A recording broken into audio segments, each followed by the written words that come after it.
Hello दोस्तों, कैसे हैं आप सभी। मैं स्वागत करता हूं आपके अपने YouTube चैनल पर जिसका नाम है लीगल पेडागोजी। दोस्तों, आज की वीडियो में हम डिस्कस करने वाले हैं कंप्यूटर अवेयरनेस से जुड़े हुए बहुत महत्वपूर्ण सवाल, जहां से एग्जामिनर आपसे सवाल पूछ सकता है। तो बिना कोई समय गवाए चलते हैं सबसे पहले सवाल पर, जो कि है कि माइक्रोसॉफ्ट ऑफिस में डिजाइन टैब डालने के लिए कौन सी की का इस्तेमाल किया जा सकता है, कौन सी शॉर्टकट की का इस्तेमाल किया जाता है। तो दोस्तों, की का नाम है ऑल्ट प्लस जी। कौन सी है? ऑल्ट प्लस जी।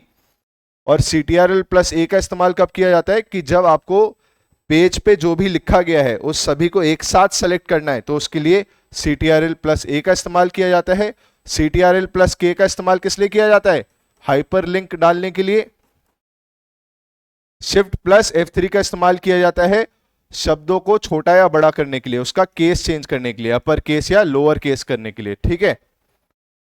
अगला सवाल है कि कंप्यूटर में डेटा की सबसे छोटी इकाई कौन सी है? What is the smallest unit of data in a computer? तो दोस्तों, सबसे छोटी इकाई है बिट। 8 बिट मिलकर एक बाइट बनाते हैं, ये बात याद रखना। 1024 बाइट मिलकर क्या बनाते हैं? 1 किलोबाइट बनाते हैं। ठीक है, ये बातें आपको याद रखनी है। और 1024 किलोबाइट मिलके 1 मेगाबाइट और 1024 गीगाबाइट मिलके 1 टेराबाइट बनाते हैं। ठीक है। अगला सवाल है MICR में R का क्या मतलब है? तो दोस्तों, ये जो डिवाइस आपको अपनी स्क्रीन पे दिख रहा है, इसको MICR कहते हैं, मैग्नेटिक इंक कैरेक्टर रिकग्निशन।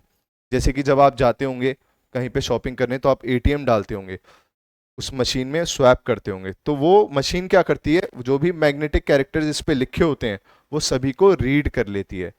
तो इसको कहते हैं MICR। अगला सवाल है डिजिटल कंप्यूटर के संदर्भ में किस पेयर ऑफ डिजिट्स को बाइनरी कोड कहा जाता है? तो दोस्तों, बाइनरी कोड कहा जाता है 0 और 1। अगला सवाल है कि इनमें से कौन सा एंटीवायरस सॉफ्टवेयर नहीं है? तो दोस्तों, लिनक्स एंटीवायरस सॉफ्टवेयर नहीं है। ये एक ऑपरेटिंग सिस्टम है जिसका इस्तेमाल जोरों शोरों से किया जाता है एंड्रॉइड में। ठीक है, ये बात आपको याद रखनी है। बाकी सभी एंटीवायरस सॉफ्टवेयर हैं। अगला सवाल है सेकेंड जनरेशन कंप्यूटर्स में किसका उपयोग किया जाता था? ऐसे ही पूछ रहे, सवाल का मतलब यही है। तो सेकेंड जनरेशन कंप्यूटर में दोस्तों इस्तेमाल किया जाता था ट्रांजिस्टर्स का। फर्स्ट जनरेशन में किया जाता था वैक्यूम ट्यूब का। थर्ड जनरेशन में किया जाता था इंटीग्रेटेड सर्किट का। और फोर्थ जनरेशन में माइक्रो प्रोसेसर का। यहां पे लिखा हुआ भी गया है ये सब, तो आपको ये बात याद रखनी है। यहां से सवाल बहुत बार पूछा जाता है। अगला सवाल है pivot table is the feature of which software? Pivot table दोस्तों इस्तेमाल की जाती है माइक्रोसॉफ्ट एक्सेल में। ये बात आपको याद रख के जानी है। अगला सवाल है कि वो कौन सा क्षेत्र होता है कंप्यूटर मेमोरी का जहां पे आप डेटा को स्टोर कर सकते हैं, जिससे कि आप जल्द से जल्द उसको एक्सेस कर पाएं? तो दोस्तों, उसे क्या कहते हैं? उसे कहते हैं कैशे। ठीक है, ये रैम का ही हिस्सा है, पर रैम से भी फास्ट होता है। ठीक है, यहाँ पे डेटा कुछ समय के लिए स्टोर होता है, जिससे कि आप जल्दी से जल्द डेटा एक्सेस कर पाएं। बहुत बार आपने सुना होगा कैशे मेमोरी अपनी रिमूव कर दो, डिवाइस फास्ट हो जाएगा। तो यहाँ पे डेटा स्टोर रहता है कुछ समय के लिए, जिससे कि जल्दी से जल्दी आप डेटा एक्सेस कर पाएं। अगला सवाल है which type of computers are use to control air traffic? Air traffic, वायु यातायात को नियंत्रित करने के लिए किस प्रकार के कंप्यूटर का उपयोग किया जाता है? तो दोस्तों, डिजिटल कंप्यूटर्स का इस्तेमाल किया जाता है इसमें। यह बात आपको याद रखनी है। अगला सवाल है कितनी फंक्शन कीज होती हैं एक स्टैंडर्ड कंप्यूटर पे? तो दोस्तों 12 फंक्शन की होती हैं। किसे कहते हैं फंक्शन की? F1 F2 आपने देखा होगा ना कीबोर्ड पे होती है, तो ये कहां तक होती है? F12 तक होती हैं। ठीक है, ये बात आपको याद रखनी है। अगला सवाल है कंप्यूटर के संदर्भ में वॉर्म का मतलब क्या है? वॉर्म का मतलब है दोस्तों राइट वंस रीड मेनी। तो जब भी वॉर्म आपको दिखे, इसका मतलब यह है कि उस डिस्क में आप एक बार डेटा डाल सकते हो, बाद में आप उसको दोबारा चेंज या एडिट नहीं कर सकते, पर उसे रीड कितनी भी बार करा सकते हो। ठीक है, कितनी भी बार उसे खोल के देख सकते हो, पर राइट लिख आप एक ही बार सकते हो, एडिट आप दोबारा नहीं कर सकते हो। अगला सवाल है इनमें से कौन सा सॉफ्ट कॉपी डिवाइस नहीं है? तो दोस्तों सॉफ्ट कॉपी डिवाइस का मतलब आप समझते ही हैं, जब आप किसी चीज को कागज पर दे देते हैं तो वो हार्ड कॉपी होता है।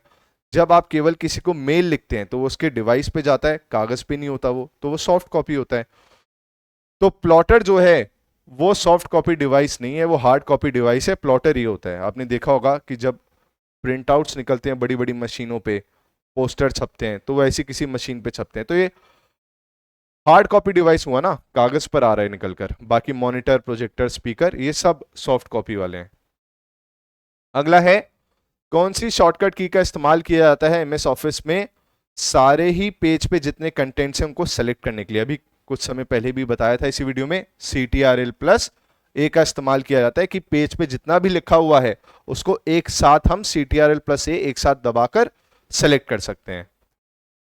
अगला सवाल है, एमएस एक्सेल शीट में कोई अगर आपको फॉर्मूला डालना है तो उससे पहले आपको क्या सिंबल इंसर्ट करना पड़ता है? तो दोस्तों कोई भी फॉर्मूला अगर आपको डालना होता है ना, तो उससे पहले आपको =2 का साइन डालना पड़ता है और फिर आप फॉर्मूला लिखते हो, तब जाके फॉर्मूला इंसर्ट होता है एक्सेल शीट में। ठीक है, ये बात आप याद रखिएगा। और आखिरी सवाल है, मेरे को बताइएगा कमेंट सेक्शन में कितने ठीक हुए। इतना तो आप मेहनत कर सकते हो, और देखो यार बड़ी मेहनत से वीडियो बनाता हूँ, सुन लो कान खोल के। तो वीडियो को लाइक जरूर करना अगर कंटेंट पसंद आ रहा है। तो आखिरी सवाल है, कंप्यूटर में अन्य प्रकार के स्टोरेज की तुलना में ये पढ़ने और लिखने में सबसे तेज है। कौन सी मेमोरी होती है जो सबसे फास्टेस्ट है टू रीड एंड राइट? तो दोस्तों उस मेमोरी को कहते हैं रैंडम एक्सेस मेमोरी। इसकी फुल फॉर्म क्या है? Random access memory. ये एक प्रकार की क्या होती है? ये एक प्रकार की वॉलेटाइल मेमोरी होती है, वॉलेटाइल मेमोरी होती है। ठीक है, याद रखना, ये वॉलेटाइल मेमोरी होती है। ये बातें भी आपको याद रख के जानी है। तो दोस्तों ये थे 15 सवाल। बाकी कंटेंट के लिए हमारे चैनल को सब्सक्राइब कर लें, फॉलो करना ना भूलें। Thank you so much. Her her Mahadev, Radhe Radhe.